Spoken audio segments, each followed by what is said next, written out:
তো আমি যেটা লিখেছি সেটা আমার কাছে রিভিউ মনে হয় না, আমারটা জাস্ট ইনস্ট্যান্ট রিয়াকশন। ক্রিয়েটিভ ফিল্ডে এতটা অসহনশীলতা আসলে মেনে নেওয়া যায় না। ফেসবুকের প্রত্যেকে কেন জানি অনেকটা নিজেকে দেশের প্রেসিডেন্টের কাতারে মনে করেন। আপনি যখন ঈদে 600 রিলিজ পাবে, আপনি নতুন করে আর কি দেখাবেন? কারণ আমি মনে করি হাই টাইম আমাদের দর্শকদের একটু ম্যাচিউর আচরণ করার প্রয়োজন। দর্শক, স্বাগত জানাচ্ছি দেশ রূপান্তরে, যারা এই মুহূর্তে আমার সাথে রয়েছেন দেশে এবং দেশের বাইরে। সবাইকে ওয়েলকাম করছি with my show face to face. আর সাথে রয়েছে প্রতি সপ্তাহের মধ্যে একজন অতিথি, যার সাথে গল্প করি, লম্বা একটা সময় জুড়ে আড্ডা দিই। আর আজকে যে অতিথি রয়েছেন তিনি হচ্ছেন নাজমুস সাকিব। আমরা সোশ্যাল মিডিয়ায় ওনাকে নানাভাবে আমরা আগে দেখি, কখনো পারফর্মার, কখনো শিক্ষক, আবার কখনো দুর্দান্ত রাইটার। সেই মানুষটির সাথে আজকে একটু আড্ডা দিব। আড্ডা দিতে চাই সমসাময়িক কাজ এবং তার নানা ধরনের গল্প নিয়ে। ওয়েলকাম করছি সাকিব ভাই, আপনাকে। কেমন আছেন? ভালো আছি, ভালো থাকার চেষ্টা করি। Thank you for the nice introduction. ব্যাপারটা হচ্ছে যে আমরা বেশিরভাগ যারা লিখি ফেসবুকে, সেটা রিভিউ না, সেটা হচ্ছে রিয়াকশন। দুটোর মধ্যে পার্থক্য আছে। আপনি যখন রিভিউ লিখবেন, রিভিউ লেখা মানে একটা মোটামুটি একটা সম্যক জ্ঞান থাকতে হবে সিনেমার প্রায় প্রতিটা ডিপার্টমেন্টে। হ্যাঁ, সিনেমা তো শুধু গল্প আর অভিনয় না। আমরা বেশিরভাগ যেটা আমাদের সাধারণ দর্শক যেটা গল্প আর অভিনয়টাকেই অনেক বেশি ফোকাস করে, যে গল্প ভালো লাগছে, অভিনয় ভালো লাগছে, সিনেমা ঠিক আছে। বাট সিনেমাতে কালার গ্রেডিং থাকে, সিনেমাতে মিউজিক থাকে, ডিওপির কাজ থাকে, ঠিক আছে, কস্টিউম ডিজাইনারের কাজ থাকে, অনেকের কাজ থাকে, স্ক্রিন প্লের কাজ থাকে। এদের কথাবার্তা বেশিরভাগ সময় সাধারণ দর্শকদের বেলা আপনি পাবেন না। তারা যেটা লিখবেন, তো সেই ক্ষেত্রে তারা রিয়াকশন, ভালো লাগছে কি লাগে নাই, এই ভালো লাগছে এই লাগে নাই, এটা রিয়াকশন। রিভিউ মানে ভিউটাকে আপনি আরেকবার রি মানে পুনরায়। তবে আপনি আরেকবার দেখছেন, আপনি একবার দেখার পরে নিজের মাথায় আরেকবার দেখছেন যে আমি যা দেখলাম সেটা আসলে কী দেখলাম। তো সেইটা লেখাটা অনেক বড় ব্যাপার, সেখানে প্রতিটা ডিপার্টমেন্টে লিখতে হয়। তো আমি যেটা লিখেছি সেটা আমার কাছে রিভিউ মনে হয় না, আমারটা জাস্ট ইনস্ট্যান্ট রিয়াকশন। কিছুটা একটু বিস্তারিত, অন্যরা যতটা ছোট লেখে, আমি হয়তো একটু বড় লিখেছি আর কি। এবং যারা প্রথম লিখেছে তাদের মধ্যে আমি একজন, সেই জন্য হয়তো রিপারকেশনটা বা ধরেন রিয়াকশনটা অনেক বেশি মানুষের। কেউ আমাকে অনেক আজে বাজে কথা বলেছেন যা ইচ্ছা। এবং অদ্ভুত ব্যাপার হচ্ছে, যারা আমাকে প্রথম দিন আজে বাজে কথা বলেছেন তাদের মধ্যে অনেকে পরের দিন সিনেমাটা দেখে তারা বলেছেন তারা নাকি আমার সাথে একমত।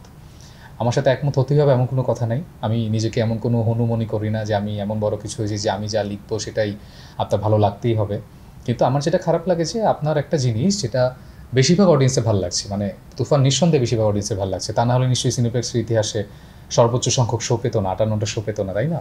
তো সেইটা একজনের ভালো না লাগলে তার বলার জায়গাটা কেন থাকবে না? আমার আপত্তি জায়গাটা সেটা। এবং আমি তো আমার ফেসবুক ওয়ালে লিখেছি, এটা নিয়ে তো এত বেশি উত্তেজিত হওয়ার কোনো কারণ আছে বলে আমি মনে করি না। এবং আমি লজিক সহ লেখার চেষ্টা করেছি। আমার লেখাতে কিন্তু ভালো ব্যাপার স্যাপারগুলো আছে। আমি লিখেছি যে শাকিব খান ভালো ছিলেন, তিনি তার 100% দিয়েছেন, বিশাল অ্যারেঞ্জমেন্ট, গানগুলো ভালো, তাহসিন রহমানের ভিজুয়াল খুব ভালো, ঠিক আছে। গান যারা লিখেছেন, তাহসান শুভর কথা বলতে পারি বা রবিউল ইসলাম জীবনের কথা বলতে পারি, যারা লিখেছেন সবাই ঠিকঠাক লিখেছেন। বা সিনেমাটা দেখতে খুব বিশাল লেগেছে, বিশাল অ্যারেঞ্জমেন্ট, চঞ্চল চৌধুরী থেকে শুরু করে সৌদুজ্জামান সেলিম, সালাউদ্দিন লাবলু, এই ধরনের মাল্টিপল কাস্ট রয়েছে, এগুলো সব ঠিক আছে। কিন্তু আমার আপত্তির জায়গা যেটা হচ্ছে যে একটা গল্পের যে ফ্লো থাকে, যেটা আমি রায়হান রাফির আগের সিনেমাগুলোতে দেখেছি আর কি, সেইটা এখানে খুব একটা মিসিং ছিল, যেটার সাথে আমি কানেক্ট করতে পারিনি। এবং আমি রাফির আগের সিনেমাগুলোতে সেটা পেয়েছি, যেটা আমাকে এখানে একটু হতাশ করেছে। তো আমার হতাশার জায়গাটা আমি লিখেছি আর কি। তো সেটা নিয়ে যদি সবাই এত ব্যতিব্যস্ত হয়ে যায়, আমরা এতটা অসহনশীল হলে সেই ক্ষেত্রে আসলে কোনো কাজ করা যাবে না বলে আমি মনে করি। এবং ক্রিয়েটিভ ফিল্ডে এতটা অসহনশীলতা আসলে মেনে নেওয়া যায় না, এটা আমার মনে হয়। আপনি যদি আর্ট অ্যান্ড কালচারে থাকতে চান, আপনাকে আপনার এই জায়গাটা নেয়ার মতো মানসিকতা থাকতে হবে, আপনাকে সমালোচনা নিতে হবে। আপনি নেন বা না নেন, আপনাকে অন্তত একটা সভ্য আচরণ করতে হবে। আপনি বাইরে সভ্য মানুষ বলে আপনি ইনবক্সে অসভ্য আচরণ দেখাবেন, সেই ক্ষেত্রে আপনার পারিবারিক পরিচয়, আপনার জন্ম পরিচয় নিয়ে প্রশ্ন আসতে পারে। মানুষের যখন কোনো একটা জিনিস ভালো লেগে যায় বা যেটা ওয়ার্ক করে যায়, সেটা আমার কাছে মনে হয় যে খুব বেশি কিছু করতে হবে। এবং মানুষ অনেক কিছু বলতেই যাবে।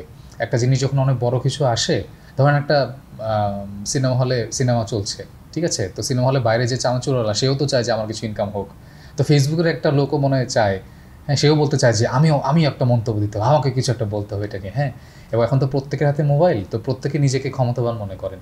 আর আমি জানি না, আমি একটা জিনিস খেয়াল করেছি, ফেসবুকের প্রত্যেকে কেন জানি অনেকটা নিজেকে দেশের প্রেসিডেন্টের কাতারে মনে করেন। তারা মনে করেন আমি যা বলেছি সেটা সংসদে উত্থাপন করা একটা বিল এবং সেটা পাস হতেই হবে, হুইচ ইজ নট ট্রু।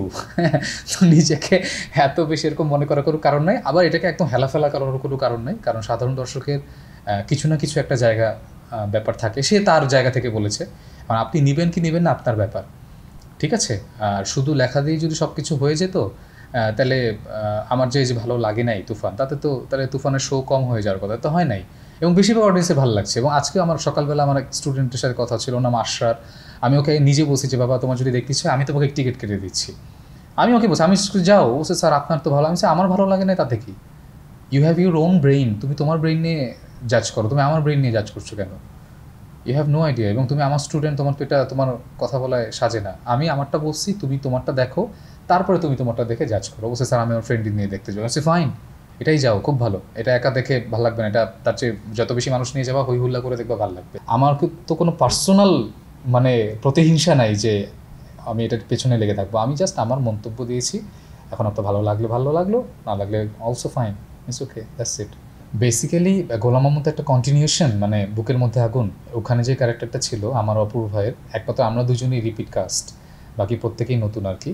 তো ওই ক্যারেক্টারটা কিছু অংশে দর্শকের খুব পছন্দ হয়েছিল, হ্যাঁ, ইভেন শিহাব শাহীন ভাই আমার মনে আছে তখন তিনি স্ট্যাটাস দিয়েছিলেন যে বুকের মধ্যে আগুন দেখলাম, অপূর্বর পাশাপাশি নাজমুল সাকিবকে ভালো লেগেছে, অনেক সাংবাদিক ভাই বোনকেও দেখেছি, অনেকে আবার পছন্দ হয়ও নাই, সেটাও আমি দেখেছি আর কি। যাই হোক, তো ওই ক্যারেক্টারটা যখন আবার ওই ক্যারেক্টার দিয়ে, এবং ওইটা ছিল আমার তখন পর্যন্ত করা সবচেয়ে বড় ক্যারেক্টার, সবচেয়ে বড় মানে দৈর্ঘ্যে, লেন্থে আর কি, এবং সেটার জন্য আমি সারা জীবন ঋণী থাকবো তানিম রহমান অংশুর কাছে এবং নাজিমুদ্দৌলার কাছে, যিনি লিখেছিলেন যারা। তো সেইটারই যখন আমার কন্টিনিউশন আসলো, এবং ওটার মধ্যে একটু কমেডি টাইপ কিছু একটা ব্যাপার আছে, তো আমার কমেডি জিনিসটা ভাল লাগে, আমি নিজেও পছন্দ করি, এবং আমি মনে করি কমেডি করা কঠিন আর কি। তো ওই ক্যারেক্টারটা যখন আবার আসলো, এবং সেটার মধ্যে আমি দেখলাম শিহাব শাহীন ভাইয়া একটু নতুন একটা শেড এনেছেন, একটু তিনি তার মতো করে দেখানোর চেষ্টা করছেন, এবং লুকটাও নতুন, আমাকে বলেন যে তোমাকে একটু গোফ রাখতে হবে, তো আমি তো গোফ রেখে সাধারণত সেইভাবে কাজ করি না। তো তখন আমার পরে মনে হলো, এবং ওভারঅল আইডিয়াটা শুনে আমার মনে হলো যে ওকে, কাজটা করা যায়, এবং যেহেতু হইচই এমন একটা প্ল্যাটফর্ম যেটা ধরেন বিশ্বের প্রায় 160টা বা তারও বেশি দেশে দেখা যায়, এবং আমার যারা অস্ট্রেলিয়াতে যারা আমার ফ্রেন্ড আছে বা সুইডেনে যারা ফ্রেন্ড আছে, ইভেন আমার স্টুডেন্ট আছে, তারা ওখান থেকে যখন দেখবে এই ব্যাপারটা, আমি যখন চিন্তা করছি তখনই আমার মনে হলো যে না, সব কিছু মিলিয়ে যেহেতু স্ক্রিপ্টটাও ভালো, ক্যারেক্টারটাও মোটামুটি ভালো, এবং তার চেয়ে বড় ব্যাপার আমার তখন বন্ধ ছিল, মানে রোজার বন্ধ চলছিল স্কুলে, তো টাইমিং সব কিছু মিলে এই জন্য আসলে রাজি হওয়া যে ঠিক আছে কাজটা করা যায়। পার্সোনাল যেই হ্যাপিনেস, সেটার জন্য আমার কলিগের উপর আমি তো প্রেশার দিতে পারি না সবসময়, একটা যদি ইমার্জেন্সি হয় সেটা আলাদা ব্যাপার। তো এটা আমার কাছে মনে হয় নাটক একটা, আর আমি বর্তমানে সরি টু সে যেসব নাটকের স্ক্রিপ্ট আমার কাছে আসে সেগুলো আমি খুব একটা করার মতো মনে করি না, মানে যেগুলো একই ধরনের গল্প। আমি এমন একটা দেশে বাস করি যে দেশে এক ঈদে 600 নাটক রিলিজ পায়, পৃথিবীর আর কোনো দেশে এত ফ্রি কন্টেন্ট এভাবে দেখানো হয় বলে আমার জানা নাই।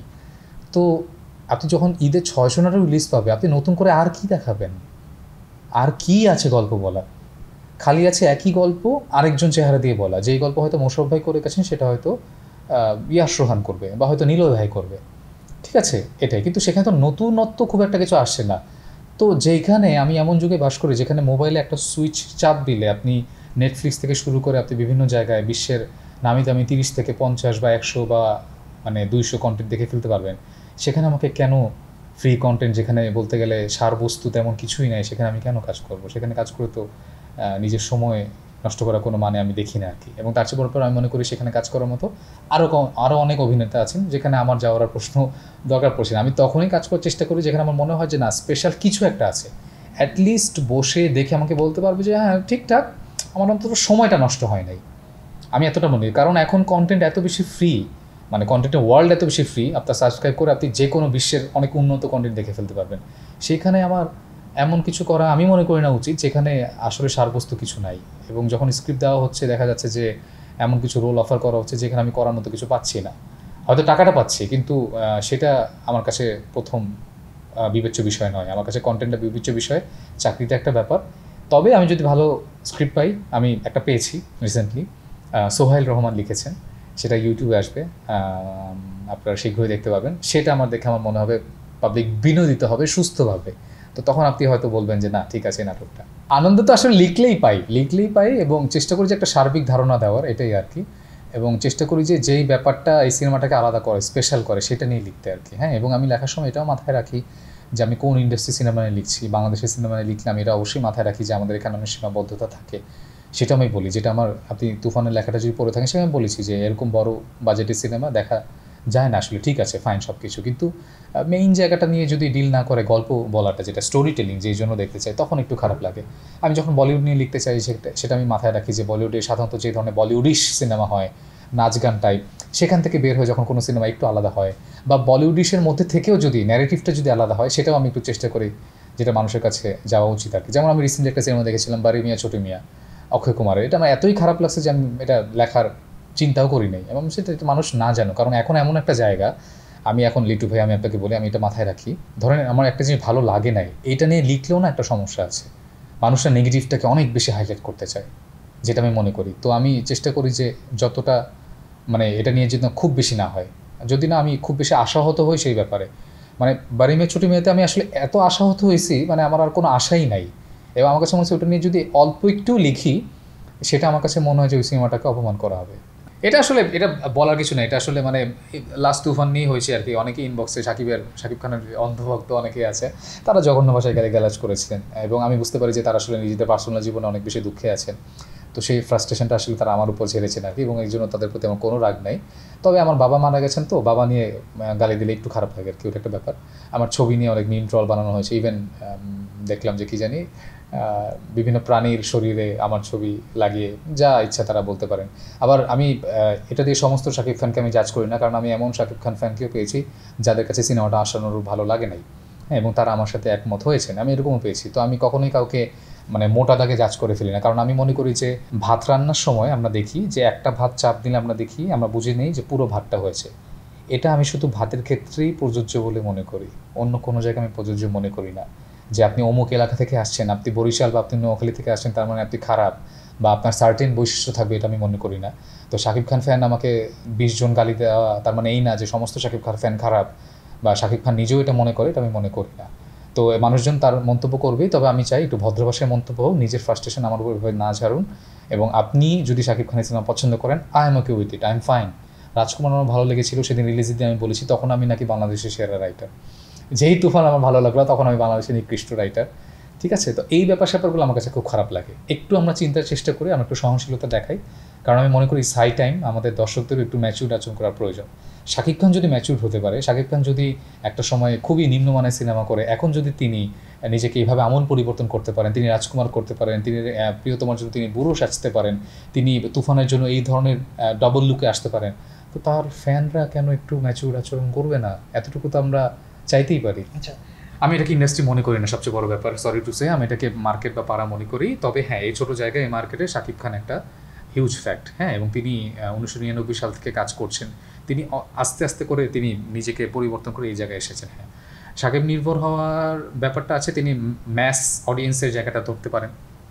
ম্যাস অডিয়েন্সই যারা আছে, যারা এখন একটু নিয়মিত হলে গিয়ে সিনেমা দেখে, মাল্টিপ্লেক্সের দর্শক কালে ভদ্রে যান, বাংলা সিনেমা আরেকজনেরটা জেনে যান, এবং তাদের এই ব্যাপারটাকে খুব একটা দোষও দেয় না, কারণ তারা অনেক বাংলা সিনেমা দেখে হতাশ হতে হতে হতে এখন আসলে খুব বেশি চুজি হয়ে গেছেন। তার চেয়ে তাদের কাছে মনে হয় যে আমি একটা হলিউড সিনেমা বা একটা বলিউড সিনেমা আসলে জাওয়ান দেখে আসি। বাট তারপর আমি তাদেরকে বলবো যে তারা যেন একটু সুযোগ দেয়, কারণ আমাদের এখনও এখানে কিছু ভালো সিনেমা আছে, কারণ তারাই কিন্তু আবার আয়নাবাজি হিট করিয়েছে। ঠিক আছে, তো সাকিব খানের তো একটা জায়গা থাকবেই, থাকবে, কিন্তু অন্যান্যরাও কিন্তু ভালো করছেন আমি মনে করি। তবে সেই সব ডিরেক্টরদের নিয়মিত সিনেমা বানানোটা খুব উচিত। এবং আমাদের অন্য যারা হিরো আছেন, আমি শরীফুল রাজের কথা বলি, সিয়াম আহমেদের কথা, আরিফিন শুভ, তাদের এই জায়গাটা আরও বোঝা উচিত যে তাদের উন্নতির জায়গা কোথায়, সেই জায়গায় নিজেকে আর একটু গ্রুমিং করা উচিত, কোন জায়গাটা ধরতে পারলে মাস অডিয়েন্সের কাছে একটু পৌঁছানো উচিত। কারণ দিন শেষে আমি বলবো যে সিনেপ্লেক্স তো অবশ্যই থাকবে, হ্যাঁ, তবে মাস অডিয়েন্স যদি আপনাকে একটু অ্যাকসেপ্ট করে নেয়, তখন আপনার ভালোবাসা পাওয়ার বা তাদের কাছে যাওয়ার সুযোগটা বেড়ে যায়, যেটা কিন্তু শাকিব খান অনেক আগে করে ফেলেছেন। শাকিব খান এখন মাল্টিপ্লেক্সে এসে অনেক বেশি রাজত্ব করছেন, যেটা তিনি একটা সময় সিঙ্গেল স্ক্রিনে দীর্ঘ সময় ধরে করছেন। আর এখন যারা আসছে তারা মাল্টিপ্লেক্সে একটা মোটামুটি পরিচয়, কিন্তু সিঙ্গেল স্ক্রিনে সেই জায়গাটায় যেতে পারছে না। এটার দায় আমি পুরোপুরি তাদেরকেও দিতে পারবো না, কারণ তাদেরকে নিয়ে এই ধরনের সিনেমা বানানোর ডিরেক্টর এখন নাই বলতে গেলে। একমাত্র রায়হান রাফি নিয়মিত সিনেমাটা বানিয়ে যাচ্ছেন, এবং এই জায়গায় আমি রায়হান রাফিকে প্রচণ্ড পছন্দ করি। রায়হান রাফির অনেক জিনিস আমার পছন্দ না, কিন্তু এই জায়গাটা আমি তাকে প্রচণ্ড শ্রদ্ধা করি, কারণ বাকি যারা আছেন তারা শুধু বড় বড় কথা বলেন, তারা সিনেমাটা বানান না। তারা ফেসবুকে অনেক বড় কিছু করেন, সিনেমাটা বানান না। সিনেমা একমাত্র যদি নিয়মিত বানিয়ে যাচ্ছে সেটা হচ্ছে রায়হান রাফি, হ্যাঁ, এবং কমার্শিয়ালের যে স্পেসের যেই পালসটা যদি বুঝে থাকেন, সেটা একমাত্র রায়হান রাফি বুঝেন বলে আমি মনে করি। আরেকজন বুঝেন এম রাহিম, আমি তার শান সিনেমাটার তার কিছু কিছু জায়গা দেখে আমার মনে হচ্ছে তিনি পারবেন, কিন্তু তাকেও নিয়মিত বানাতে হবে। বাকিরা আমি যাদেরকে পছন্দ করি, যেমন আমি আশরাফ নিপুরকে পছন্দ করি, ভিকি জাহেদকে পছন্দ করি, শাওকিকে অনেক পছন্দ করি, মিজানুর রহমান আরিয়ানকে পছন্দ করি, শিহাব শাহিনের মেকিং আমার ভালো লাগে, তাদের সিনেমা বানানো উচিত বলে আমি মনে করি।